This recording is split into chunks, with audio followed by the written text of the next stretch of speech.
The last thing Callum Mercer expected to see was Brielle Hart standing at the edge of the sunlit train platform with tears streaking down her face, telling him to leave while both of her hands clung desperately to the sleeve of his coat. Her lips formed the word go, but her fingers tightened as though letting go would tear something vital from her chest. The warning bell sounded above them, passengers hurried past, and Callum stared at the woman he loved, realizing that this might be the final moment they ever shared.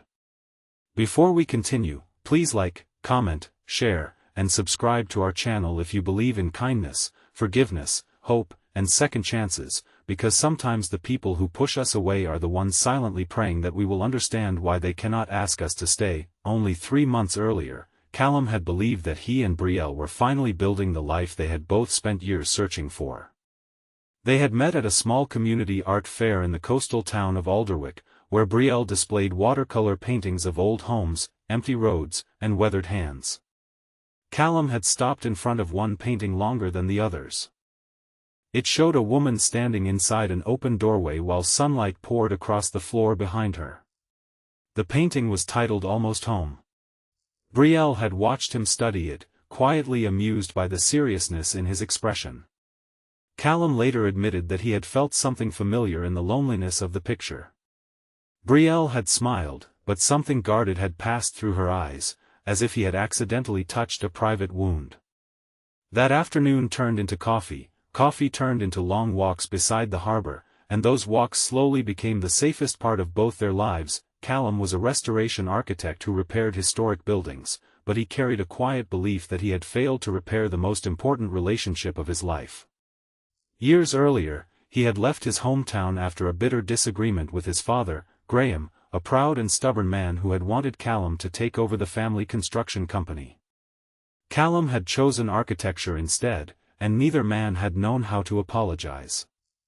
Graham died before they reconciled, leaving Callum with a grief that settled inside him like dust in an abandoned room. Brielle understood regret better than anyone.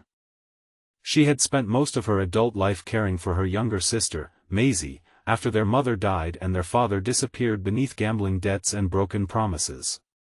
Brielle had learned to appear strong because weakness had always felt expensive. She could comfort others, solve problems, and smile through exhaustion, but asking for help frightened her more than any hardship. Their love grew in ordinary daylight moments. Callum brought coffee to Brielle's studio before work. She left folded notes inside his drafting case, reminding him to eat lunch or look up at the sky.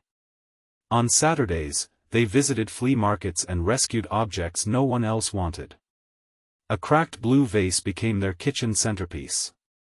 A damaged wooden chair became Callum's weekend project.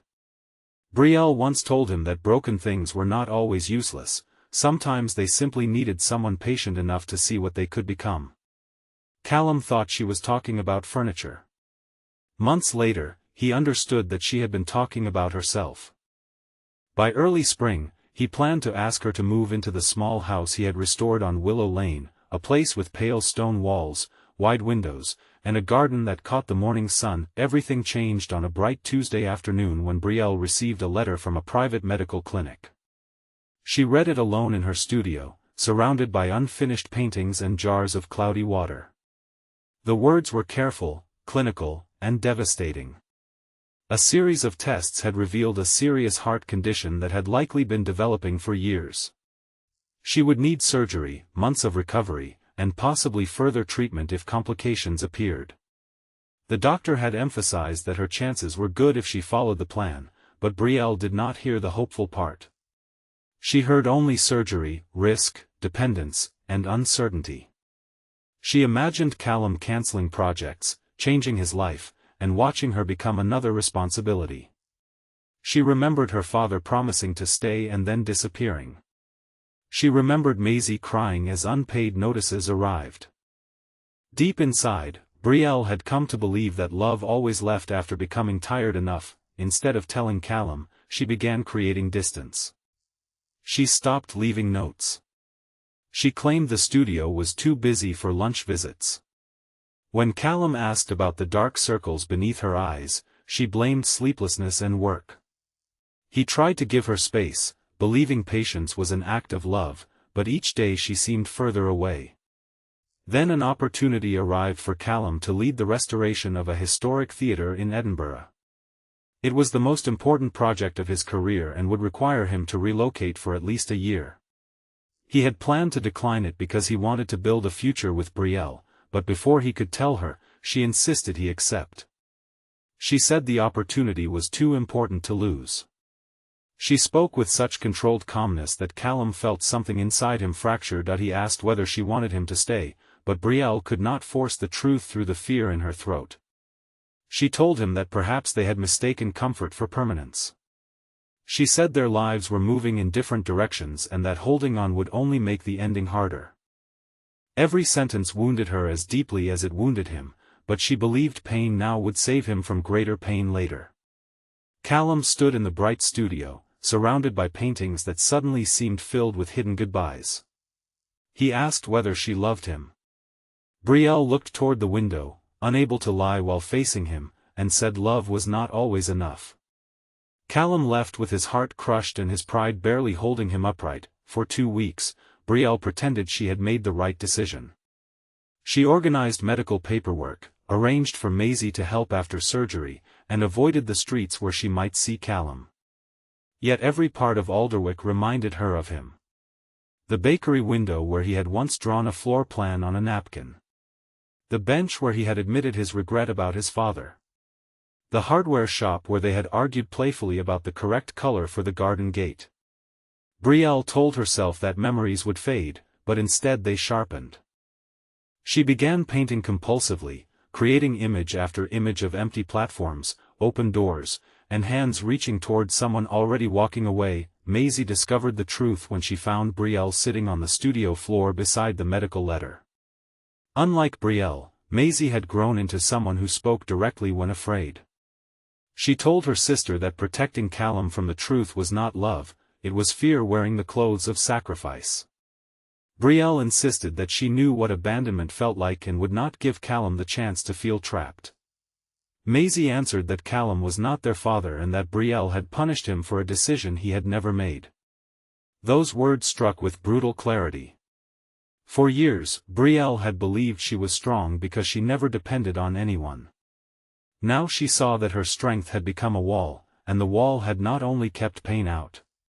It had kept love from entering fully. The day Callum was scheduled to leave arrived bright and cold, with sunlight flashing across the windows of Alderwick Station. Brielle had spent the morning at the hospital completing final preparations for surgery. She had promised Maisie she would go home afterward, but as she walked outside and saw the station clock across the road, panic seized her. Callum's train was leaving in less than 20 minutes. Without thinking, she crossed the street and ran through the station, her breath tightening painfully as she searched the crowded platform. She found him near the last carriage, carrying one suitcase and the leather drafting case she had given him on his birthday. Callum saw her and froze. For one suspended second, neither moved. Then Brielle reached him, struggling to catch her breath.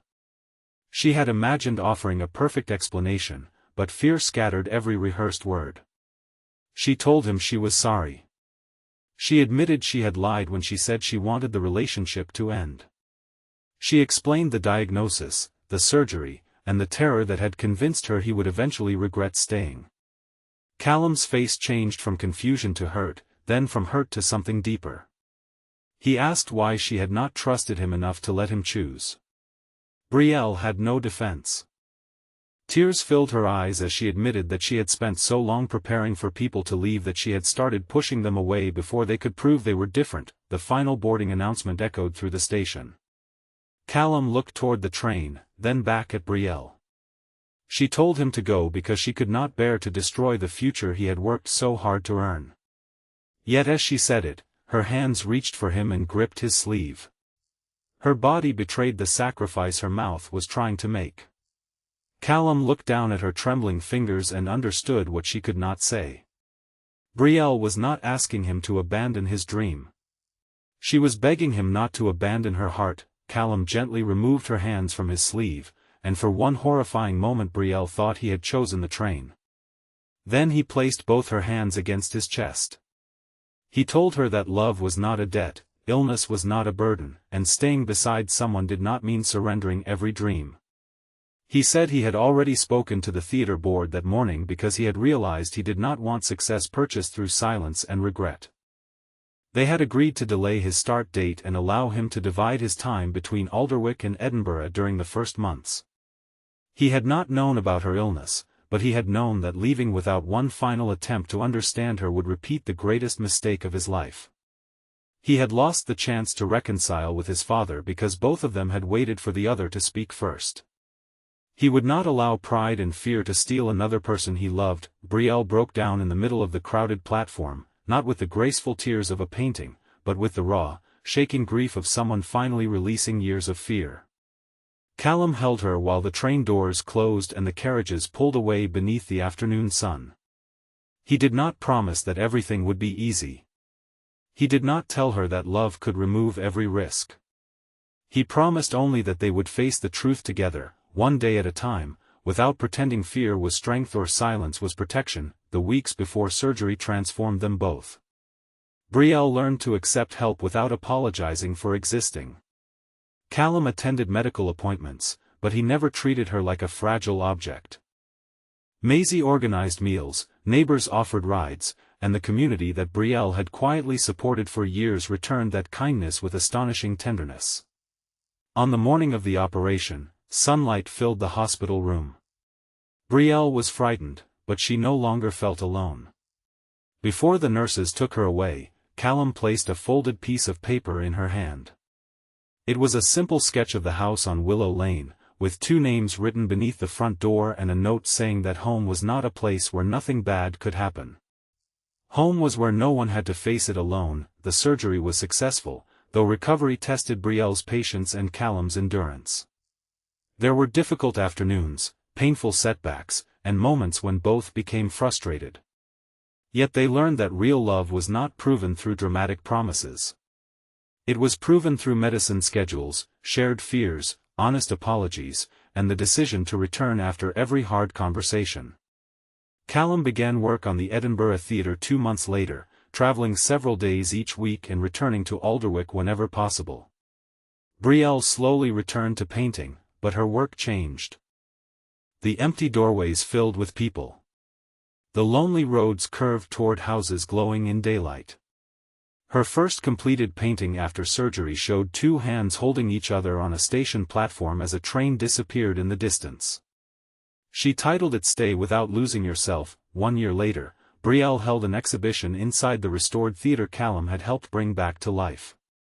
Sunlight poured through newly uncovered windows, illuminating her paintings along the walls. In the center of the gallery hung Almost Home, the painting that had first brought them together. Beside it was a new painting of the same doorway, but this time the woman was no longer standing alone. Someone had entered the room, and their joined shadows stretched across the sunlit floor. Beneath it, Brielle had written a single sentence: "Love cannot promise that no one will ever leave, but courage allows us to stop leaving before they do." Before we reach the end, please leave a meaningful comment about whether you believe fear can sometimes make people push away the very love they need most. Share what this story taught you about trust, forgiveness, or having the courage to ask someone to stay. If this story touched your heart, please like this video, leave a meaningful comment, share it with someone who needs hope today, and subscribe to our channel so you never miss another emotional journey. That afternoon, after the exhibition closed, Callum and Brielle stood together beneath the theater's restored glass ceiling. Brielle looked at the man she had almost sent away and understood that healing had not begun when he stayed. It had begun when she finally told the truth. Callum understood something too. Staying did not mean rescuing someone from every hardship. It meant walking beside them without taking away their dignity, their choices, or their dreams. Brielle rested her hand in his, no longer gripping from panic, no longer afraid that love would vanish the moment she became difficult to carry. Outside, the town moved beneath a clear afternoon sky, and the future remained uncertain, as every future does. But uncertainty no longer felt like a threat. It felt like an open door, filled with light, waiting for them to walk through together.